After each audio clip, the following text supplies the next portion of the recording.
both these gents have run projects that have deeply connected people in very different ways. But as we tried to bring the threads together at dinner last night, I think it was interesting to see how the themes really did connect, the idea of each of us and all of us. So Heroes and the upcoming Touch, Spring, Fox, I got your plug in there. But Heroes was an extraordinary phenomenon that Tim's responsible for. But he also has this thing, Conspiracy for Good, which we're about to show you a little bit of. And Gary has been involved in water issues in developing countries for over a decade, right? More than 20 years, actually. 20 years, 2 decades, I thought so. And has touched more than 1 million people in terms of improving their access to water, and works now with Matt Damon. There's a thread to the narrator of the of Dave's film at H2O Africa. So what I want to start with, Tim, is maybe you could set up a clip we're about to see. Yeah, I did a project called Conspiracy for Good. It was the pilot for the project. We completed it last summer in London. And it was what made the project unique was it was this combination of a large multi-platform storytelling with real-world action or result. And in this case, we built a library in eastern Zambia. We stocked it and 4 other libraries with 10,000 books that were donated by the participants. And we created a narrative that combined the power of multi-user online storytelling with the power of social networking. Gave people a narrative and a way to engage, and we've got a clip. We can see what we achieved. Be on your guard.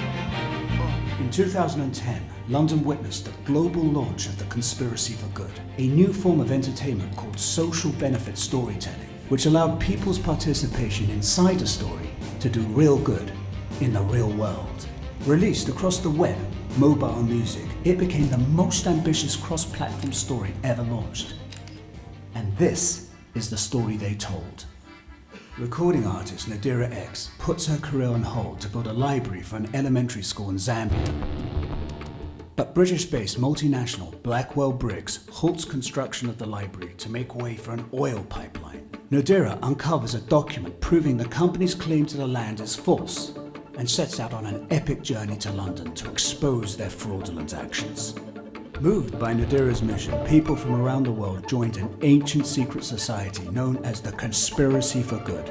To help her cause, they watched her story across 21 webisodes as they guide her in real time from Zambia to London, deciphering clues and hacking the Blackwell Briggs website.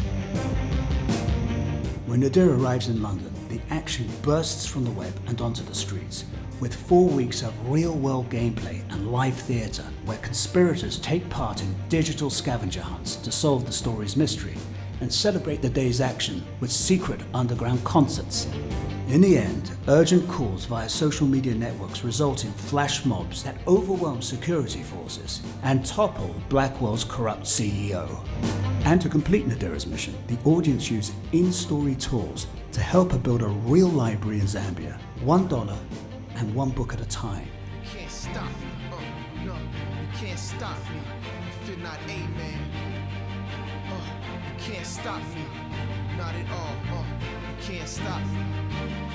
Be on your guard. The Conspiracy for Good. Are you a member? Well, actually, if you join, you're not a member. Yes, exactly. You have to deny your membership. So what I find interesting about this is you're really sort of taking some of this, of what sprung out of Heroes and trying to mix fiction and reality programming in a way and tell a story that actually creates social good. Right. I want to get back to that, but I want to give Gary a chance to explain what, give us a sense of your project and talk us through, how you came to it and what you're doing now. Sure. Thanks, John. Well, first, it's just wonderful to be here. I feel so at home as a social entrepreneur to be in this room full of ideas, because that's really what Water.org is about, is what is that idea? What's that next idea over the horizon that could be a game changer in affecting 1 billion people around the world who lack access to safe water? the 2.5 billion that lack access to sanitation. So with Water.org, our approach is that charity is never going to be enough to solve the problem. We just can't fundraise our way out of this. So we have to use philanthropy catalytically in order to find those game-changing ideas to get water to people. One of those things that we do is called water credit, where we take something that is seemingly unrelated, kind of orthogonal to water and sanitation, like microfinance, that you would think doesn't have anything to do with it, because how do people, getting access to water turn that into income? Yet we knew that people were paying 125% interest to loan sharks in India to get loans to build toilets or to get a water connection at their home. We know people pay 25% of their income in many cases in order to get access to safe drinking water. So how do you take ideas like microfinance and bring it together so that you can unleash this power at the base of the pyramid? And so instead of having philanthropy subsidize 1,000 wells that are given away for free through charity, we then used water credit to use a few million in philanthropy. We're up to about 8 million, to leverage about 40 million in commercial capital to be able to bring to bear on this problem. So we're looking at ways to really not just incrementally solve the problem, but how do we create the game-changing solutions that allow everyone access to water and sanitation, using the intrinsic power that they have as customers and Did you ever have any citizens. issues of, when you cut out a loan shark, they get a little angry? Well, I mean, on the ground, how did that work, and how do you make that work on the ground? so that's why we work through local partners. So we don't build projects ourselves. Water.org works with local NGO partners as well as microfinance institutions. And so these MFIs, these microfinance institutions, already have these relationships in the slums. And so by piggybacking onto their work and basically drawing them in, then we don't have to deal with that. That's a problem that they address every day in their work. Right. Tim, getting back to you, your conspiracy for good idea, where did it come from? How does it connect to what you learned, particularly with Heroes, and what's next? Well, I've been a storyteller in Hollywood for 25 years, and I watched, it sort of sprung out of my own growth as a storyteller and in relationship to the audience that I had, and that ever-changing audience that started watching and consuming content in a very different way. And I noticed I had a television show on the air for 6 seasons on NBC that had a single way of reaching that audience. At 9 o'clock on Monday night, it was the only way to reach them. And I began to realize that... And that was Crossing Jordan, Yeah, right? that was a procedural drama that I created. And I began to realize that the audience was starting to fractionalize in a million different directions and going in all of these different places. They were online and mobile and playing games and in their email boxes and all of that. And I decided that on my next project I would try to sort of fish where the fish are and try and send story out to reach people where they live. And so in creating this kind of multi-platform universe around Heroes, which was my next show after that, I realized that there was this whole dynamic relationship that suddenly developed between me as a creator of the content and the actual consumers of the content, that the feedback loop became instantaneous. The way for them to respond to me and to my group became very, sort of an immediate sort of feedback loop. And this started to change the dynamic of how to reach people. So because Heroes had an underlying message of saving the world, it was something that we talked about constantly on the show.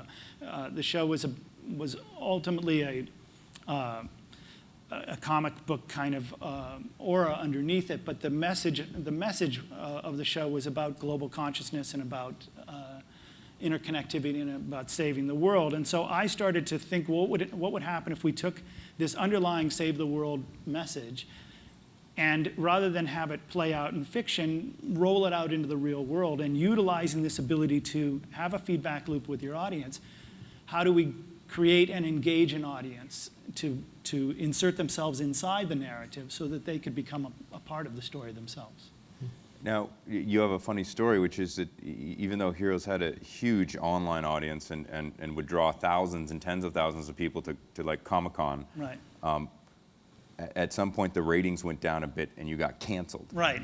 And so it really demonstrated the paradigm shift of how people were watching the show. In the last full year that Heroes was on the air, we were the #1 most downloaded show in the world and the #1 most streamed show in the world, and sold, almost 2 million DVDs, which is a huge amount.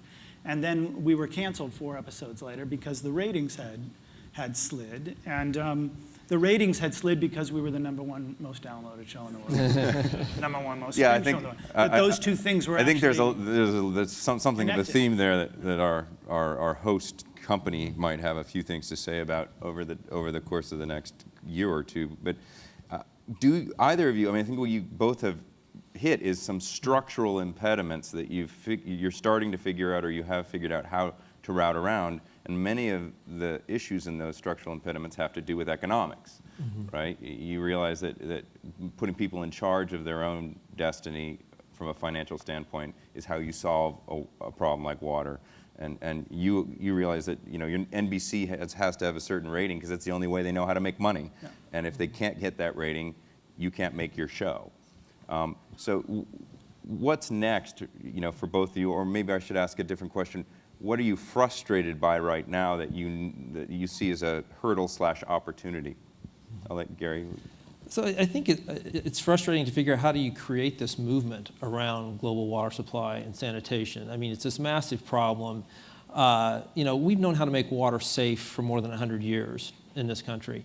And you can imagine that if you found the cure for AIDS today, and you fast forward 100 years, and if we had not figured out how to deploy that to the extent that 3 million people were dying every year because of that, it would be unconscionable. And yet that's kind of the situation that we're in with water and sanitation. So how do you create this movement in kind of the upstream, the people in this country and the developed countries that can respond to that and match that with smart solutions downstream? And I think one of the things that's frustrating is it defies simple solutions, and yet much of the social media, the attention span is very quick, so you have to paint a really quick message, go drill a well and somebody has water the next day. Well, that's not going to solve the problem systemically. So how do you develop the patience on the part of the audience in order to come along with you on solutions that can really affect the long-term structural issues like this, like microfinance, or like taking the concepts of leveraging this power of people at the base of the pyramid, so like the Arab Spring in terms of using social media in order to help people find their democratic voice. The bottom billion, the people that live on less than $1 a day, how can you take that same technology, that same social media, and empower them to express their voice in terms of the basic services that they're entitled to as citizens or as customers of a water utility? Those are the challenges. One of the things you mentioned, I thought, told a really good story, and I think a lot of it has to do with storytelling, right, in terms of the challenges you're facing. Are the statistics you had of what happens when people don't have to walk to wells anymore. So can you give us those statistics? So this whole concept of water insecurity, so women spend about 200 million hours every day walking, scavenging for water, whether they're in the rural areas or urban slums. 443 million school days lost every year because of kids walking to get water or being sick. So how do you figure out how to tap into people at the base of the pyramid in order to overcome that? And I think what kind of productivity they could be adding to their society had they not have to spend those hours doing that, right? So basically transferring that into paying work. So if you spend 3 hours a day scavenging for water, because if you're in the slum, you might be chasing down a tanker truck that's delivering water that just ran out of water. So then you have to go over to the public tap, and maybe the water wasn't turned on to that tap today. So if you take those 3 hours a day and convert it into paying work, or kids being in school, it unleashes all kinds of economic potential. Right. It's a building block for economic development. It's a great story. Now, what's next on your agenda is as you said, this very ambitious London pilot last year. Yeah. You've got this little show with Kiefer Sutherland and Danny Glover to do.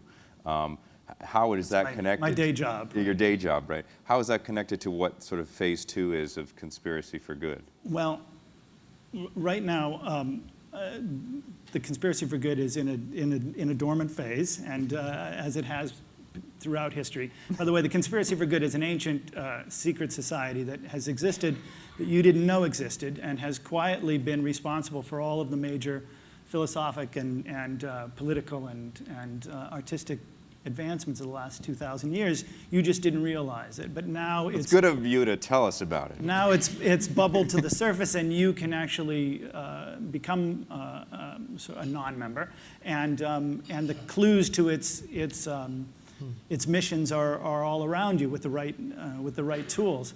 I am back to your question about sort of the hurdles, that I'm mostly energized by what I see as an inflection point in content and where it's going to come from and who's going to make it, and the great democratization of content out there, the ability for two guys in a garage to create something that can reach millions and millions of people is very exciting, and yet the ubiquity of the pencil doesn't mean that everybody's Hemingway, and so you still need to curate this. But what's very exciting is that it's tapping into a whole generation out there.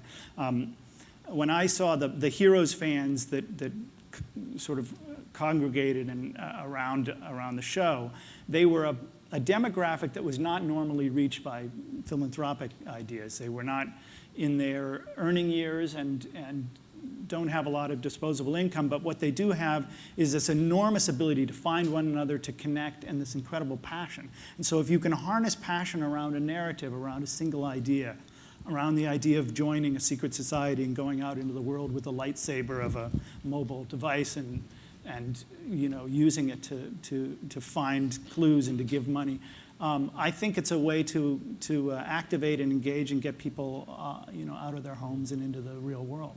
We're almost out of time, but I want to ask you both a question. I think it may be on the audience's mind, and unfortunately, I've been told we don't have time for questions from the audience. So I'm going to try to anticipate yours, which is there's a lot of folks here who are from large companies, well-known brands. How do they engage with the ideas that you represent? And what is it enough? I know you work, for example, with Pepsi, and you work with Nokia and others in the execution of your last project. How have they engaged, and how would you like them to engage going forward?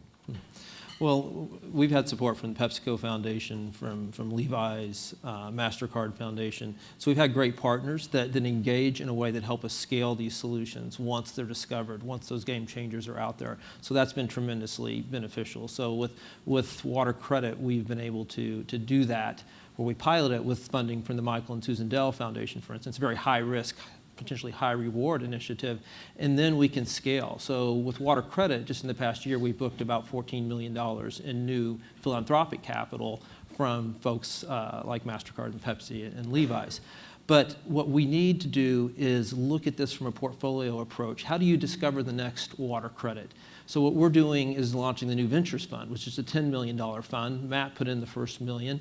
And what we're doing is looking over the horizon for those solutions. I mean, we're putting about $10 billion into water supply and sanitation around the world each year. It seems like we can carve out $10 million to take a more venture approach to that and segment the market and find these game-changing solutions. So that's the kind of the portfolio effect of new ideas, new ventures, but then also things that are riper, really taking those to scale so that they can impact literally millions of lives. All right. Working with a big tech company was really very exciting, because we were driving technology as much as they were driving story. We were building an image recognition application to go out onto the streets of London, and we were pushing the technology. We'd come back to them and say, wouldn't it be great if this application could do this and this, and if it had a button that did this, and they'd scratch their heads and think about it, and they'd come back a couple weeks later, and we'd be in a beta testing of some new way of of using this application. So the idea of where story pushes technology and where technology pushes story is very sort of exciting. But back to the idea of the how does a brand fold into Conspiracy for Good, is that you know, a big ubiquitous brand could allow you to reach people at a large scale. The swiping of a credit card or the walking into a coffee store that has free Wi-Fi allows you to have access to or to be able to push story and to push a narrative in that case, and allows us to scale up this idea. Do you think that you at some point will not need the platform of a network or a major movie in order to drive this kind of a narrative? In other words, it seems like we've organized ourselves so far around these Right. big platform tent poles. Right. Is that going to always be so? And this is, I think, the inflection point that we're at, where rather than placing a television show or a movie at the center and then extending digital extensions off of it, I think we're getting close to the point where a narrative can be placed in the middle. And some of it may exist on television, some of it may exist in a multi-user online game or a social game.